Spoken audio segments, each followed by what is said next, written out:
कोशिका व जंतु कोशिका की बात की जाए, मतलब plants and animal cell, plant cell व एनिमल सेल की अगर बात किया जाए तो दोस्तों फर्स्ट आता है कोशिका भित्ति। कोशिका भित्ति पादप कोशिकाओं में, पादप कोशिकाओं में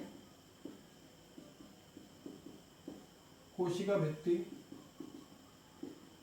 कोशिका भित्ति उपस्थित पाई जाती है, उपस्थित पाई जाती है। जबकि जंतु कोशिकाओं में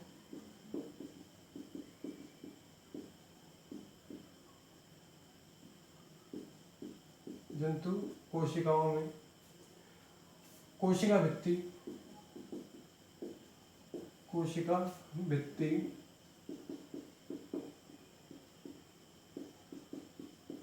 अनुपस्थित पाई जाती है। अगर दोस्तों सेकंड नंबर पे बात की जाए कोशिकाओं, पादप कोशिकाओं में जंतु कोशिकाओं की, तो कोशिका के अंदर पाए जाने वाले रिक्तिका, रिक्तिका पादप कोशिकाओं में, रिक्तिका पादप कोशिकाओं में आकार में बड़ी,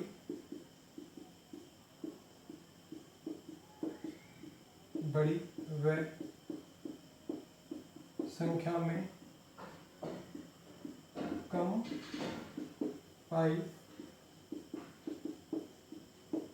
जाती है। रिक्तिकाओं की अपन ने पहले ही बात की हुई है।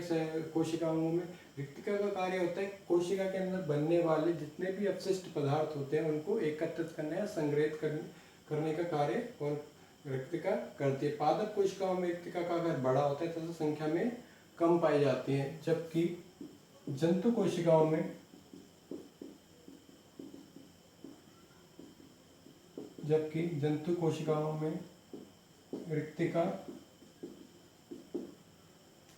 रिक्तिका आकार में छोटी तथा संख्या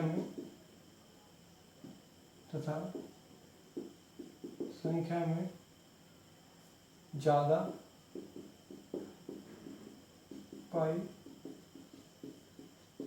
जाती हैं, संख्या में ज्यादा पाई जाती है। जंतु कोशिकाओं में रिक्तिका आकार में छोटी तथा संख्याओं में ज्यादा पाई जाती है। थर्ड आता है लवक। पादप कोशिकाओं में लवक उपस्थित पाए जाते हैं जिनके कारण पादपों में रंग पाया जाता है। पादप कोशिकाओं में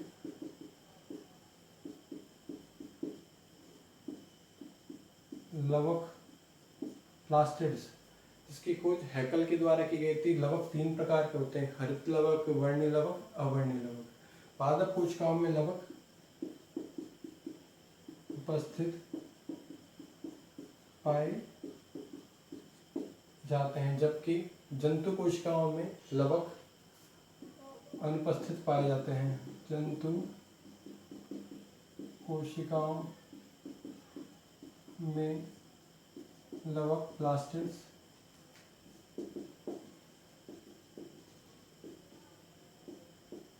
अनुपस्थित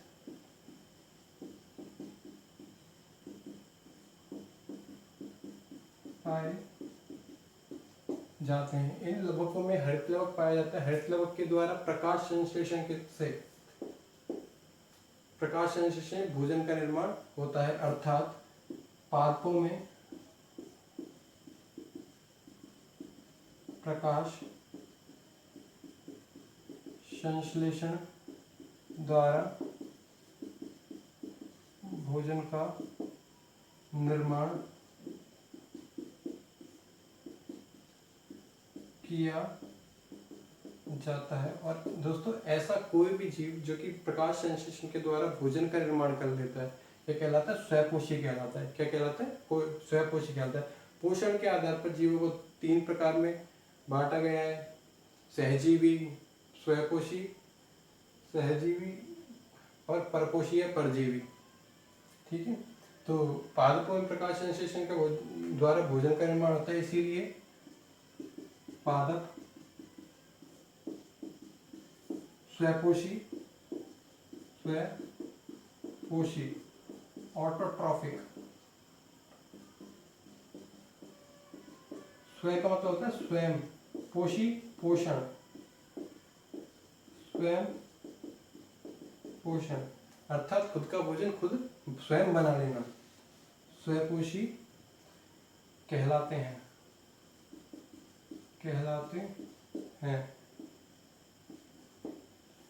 अगर जंतु में बात की जाए, जंतु में प्रकाश संश्लेषण अनुपस्थित होता है, प्रकाश संश्लेषण अनुपस्थित,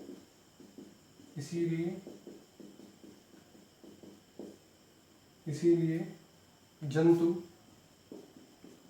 भोजन के लिए दूसरों पर निर्भर पाए जाते हैं, भोजन के लिए दूसरों पर निर्भर पाए जाते हैं, इसीलिए इन्हें परपोषी, जंतुओं को परपोषी कहा जाता है, परपोषी कहा जाता है। नेक्स्ट आता है लाइसोसोम।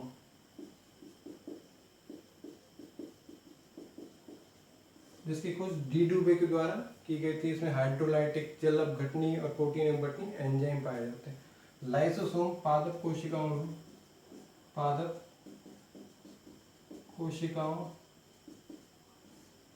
में अनुपस्थित होते हैं, लेकिन न्यूरोस्पोरा नामक कवक में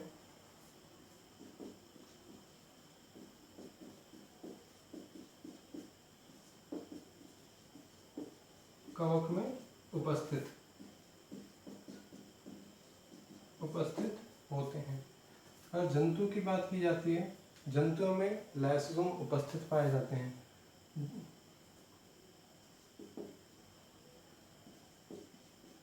जंतु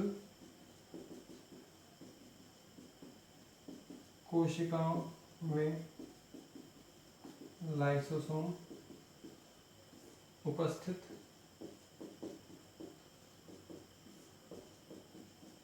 पाए जाते हैं। दोस्तों अगर नेक्स्ट एक बार दोबारा देख लेते हैं, पादप कोशिकाओं में कोशिका वृत्ति उपस्थित पाई जाती है, जंतु कोशिकाओं में कोशिका वृत्ति अनुपस्थित पाई जाती है। कोशिका वृत्ति का निर्माण हमने सेल ऑर्गेनल्स या कोशिकांगों में देखा। कोशिका वृत्ति लिग्निन, पैक्टिन व सेल्यूलोज से निर्मित होती है। दूसरा आता है रिक्तिका पादप कोशिकाओं में आकार में बड़ी होती है। अगर आकार में बड़ी होगी तो कोशिका के अंदर उनकी संख्या का क्या पाई जाएगी, कम पाई जाएगी। संख्या क्या होती है इनकी, पादप कोशिकाओं के अंदर संख्या में कम पाई जाती है। जंतु कोशिकाओं में रिक्तिका आकार में छोटी होती है, छोटी होने के कारण ही संख्या में क्या पाई जाती है, ज्यादा पाई जाती है। थर्ड आता है लवक प्लास्टिड्स।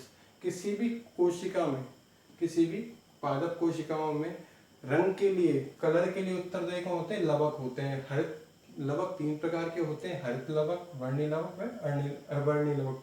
पादप कोशिकाओं में लवक उपस्थित पाए जाते हैं, जबकि जंतु कोशिकाओं में लवक क्या पाए जाते हैं, अनुपस्थित पाए जाते हैं। नेक्स्ट अगर पादपों में प्रकाश संश्लेषण द्वारा भोजन का निर्माण होता है। प्रकाश संश्लेषण के द्वारा भोजन का निर्माण होता है, इसीलिए पादपों को स्वयपोषी ऑटोट्रॉफिक बोला जाता है। जबकि प्रकाश संश्लेषण जंतु कोशिकाओं में अनुपस्थित पाया जाता है, इसीलिए इनको परपोषी या हेट्रोट्रॉफिक कहा जाता है। अर्थात भोजन के लिए दूसरों पर निर्भर रहने वाले जीव, पोषण दूसरों के लिए पोषण पर निर्भर रहने वाले जीव। नेक्स्ट आता है लाइसोसोम। पादप कोशिकाओं में लाइसोसोम अनुपस्थित पाए जाते हैं, लेकिन इसका एक अपवाद है न्यूरोस्पोरा नामक कवक में लाइसोसोम उपस्थित पाए जाते हैं, जबकि जंतु कोशिकाओं में लाइसोसोम उपस्थित पाए जाते हैं। नेक्स्ट आता है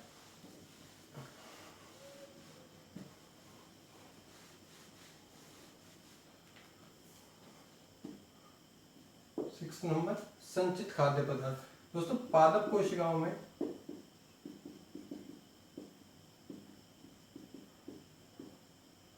पादप कोशिकाओं में संचित खाद्य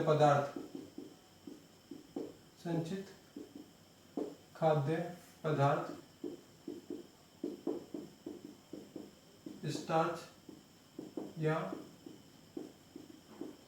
सेल्यूलोज पाया जाता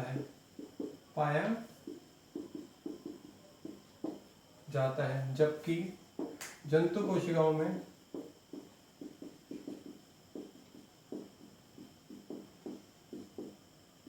संचित खाद्य पदार्थ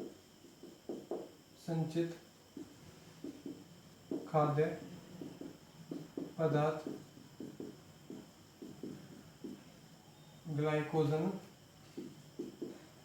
पाया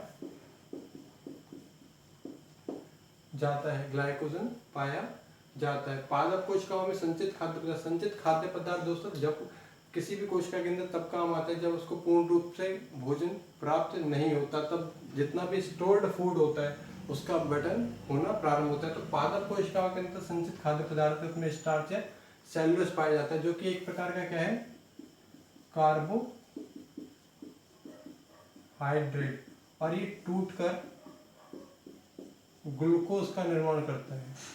किसमें टूटकर ग्लूकोज का निर्माण करता है, जबकि जंतु कोशिकाओं में खाद्य पदार्थ के रूप में ग्लाइकोजन पाया जाता है। ये भी क्या है, एक प्रकार का कार्बोहाइड्रेट, जो कि टूटकर किसमें चेंज हो जाता है, ग्लूकोज में चेंज हो जाता है। कोशिकाओं को ऊर्जा की प्राप्ति